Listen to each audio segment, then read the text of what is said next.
Habari za wakati huu ndugu mpenzi mtazamaji na mfuatiliaji wa channel hii. Karibu sana kwenye uchambuzi wa kina kuhusiana na swala linaloendelea hivi mtandaoni.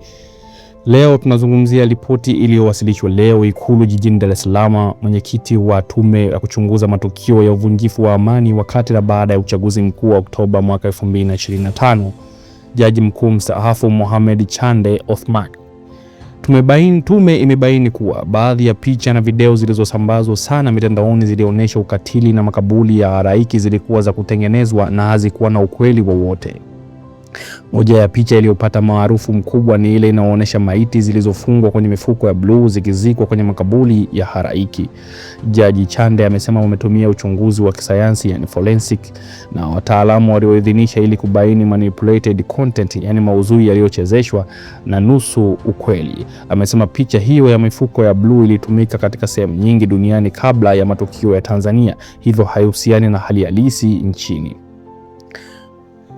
Ripoti hii imewasilishwa leo mbele ya Rais Samia Suluhu Hassan. Jaji Chande amefafanua kuwa tume ilitumia mbinu za kisiasa za kufanya kisayansi, ambapo walitumia forensic analysis ya picha na video kuchunguza metadata, writing, shadows na consistency, na pia detection ya AI generated content, akili bandia iliyotengeneza au kutengeneza picha, reverse image search na kulinganisha na database za kimataifa.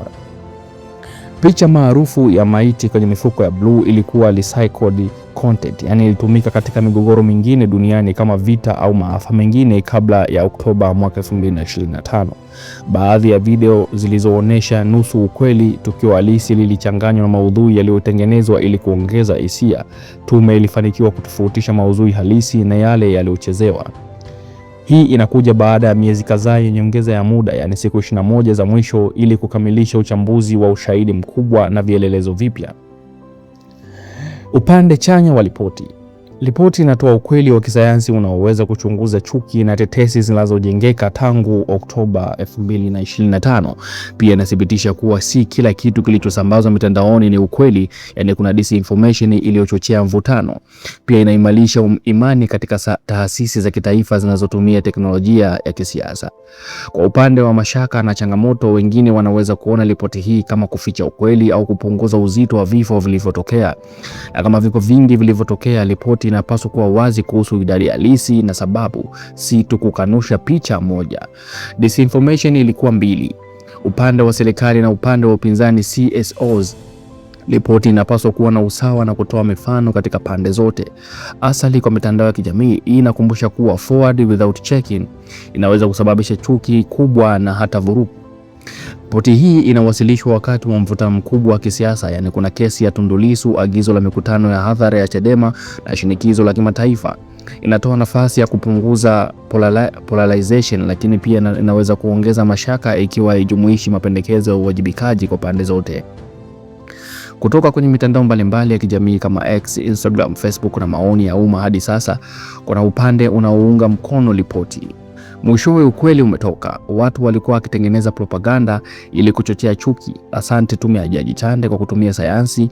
Maoni mengi kutoka akaunti zinaunga mkono serikali. Na kuna upande ambao unakosoa. Wanakanusha picha ili kuficha vifo vingi. Je, idadi ya waliopoteza maisha ilikuwa ngapi haswa? Ripoti hii inaonyesha kama whitewash, yani maoni kutoka wafuasi wa upinzani na baadhi ya CSOs. Na maoni ya kati ambao wako neutral wanasema ni vizuri kujua baadhi ya picha zilikuwa feki, lakini ripoti kamili iwe wazi kuhusu kila kitu, yani vifo halisi, majeruhi na hatua za uwajibikaji. Bila uwazi kamili, mashaka yanaendelea. Na maoni ya kimataifa, baadhi ya wachambuzi wa nje wanasema hii inathibitisha kuwa disinformation ilikuwa tatizo kubwa wakati wa uchaguzi wa mwaka 2025 kama ilivyotokea katika nchi nyingine.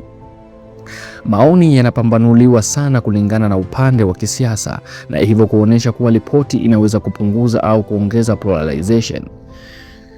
Hatua ya kutumia uchunguzi wa kisayansi yani forensic na AI detection ni hatua nzuri ya kisasa na ya kupongezwa. Inasaidia kupambana na disinformation ambayo ilichochea chuki na vurugu. Kukanusha picha maalum ya mifumo ya bluu ina hatua muhimu ya kurejesha ukweli. Ripoti inapaswa kuwa na usawa na uwazi kamili. Kukanusha baadhi ya maudhui si sawa na kukana kuwa hakuna kifo au katili uliotokea. Umma unahitaji kujua idadi halisi ya vifo, majeruhi na hatua za uwajibikaji kwa upande zote mbili, yani serikali, polisi pamoja na waandamanaji. Ikiwa ripoti itaonekana inawalinda upande mmoja tu, itapoteza credibility.